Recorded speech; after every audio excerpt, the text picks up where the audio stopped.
Craig Melvin has spent a career asking careful questions under bright studio lights, listening for the truth in other people's voices. But in quieter moments, early mornings before the headlines gather, late evenings when the house settles, he has learned to listen inward. Chronic pain, persistent and uninvited, has a way of demanding that attention. It doesn't announce itself with drama. It arrives as a constant companion, reshaping routines and expectations. Over time, Craig discovered that resilience isn't a heroic sprint. It's a patient walk, taken one measured step at a time, with grace for the days when even that feels like enough. Pain teaches humility. It strips away the illusion that strength is about pushing through without pause. There were mornings when stiffness argues with intention, when the body negotiates terms the mind didn't plan to accept. In those moments, Craig learned that resilience looks less like defiance and more like discernment, knowing when to press forward and when to rest without shame. The older he grows, the clearer this lesson becomes.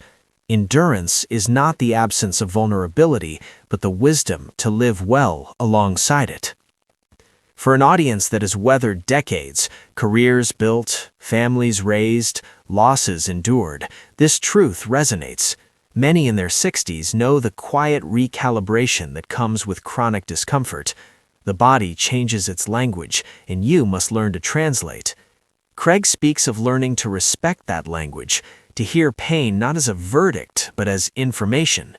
It asks for care, consistency, and kindness, especially self-kindness, a skill often learned late, but cherished deeply. There is also the lesson of patience. Chronic pain stretches time. It makes minutes longer and recovery slower. Yet patience, Craig reflects, is not passive. It is active attention, choosing small practices that accumulate into steadiness, stretching before sunrise, breathing through a tense moment instead of rushing past it, accepting help when pride would rather decline. These are not concessions, they are strategies for longevity, of spirit as much as body.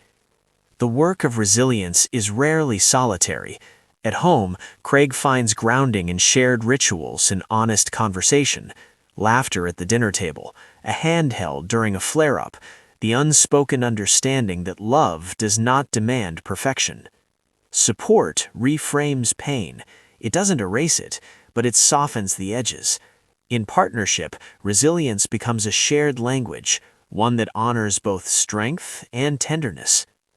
This story is adapted for Craig Melvin instead of George Clooney, with his wife Lindsay Charniak in place of Amal, reshaping a familiar arc into a more intimate American morning show cadence while preserving its emotional core: steadfast love, public poise, and private perseverance.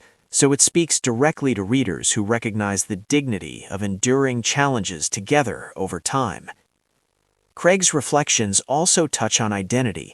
For years, he was defined by roles: journalist, anchor, provider. Chronic pain complicates those definitions, asking a gentler question: who are you when you slow down? The answer, he found, is not smaller, but deeper.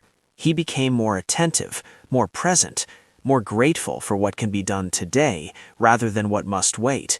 Resilience, then, is not about clinging to an old self, but allowing a wiser one to emerge. Faith and perspective play their part as well. Whether through prayer, meditation, or a simple moment of stillness, Craig learned to widen the frame. Pain narrows attention. Perspective expands it. On difficult days, he remembers that a meaningful life is not measured by ease, but by engagement, by choosing to show up, even imperfectly, for the people and purposes that matter. For those in their 60s, this message carries particular weight. You've seen cycles come and go. You know that storms pass, even if they leave marks. Craig's story affirms that resilience is cumulative. It's built from habits kept, relationships honored, and values lived, quietly, consistently. It's the courage to adjust expectations without surrendering hope. In the end, chronic pain taught Craig Melvin something unexpectedly generous, that resilience is a practice of love. Love for one's body as it is today, love for a partner who walks beside you, love for a life that, though altered, remains rich with purpose. And for anyone listening, especially those who have carried their share of aches and memories, the lesson lands softly and true. You are not diminished by what you endure. You are defined by how faithfully you keep going.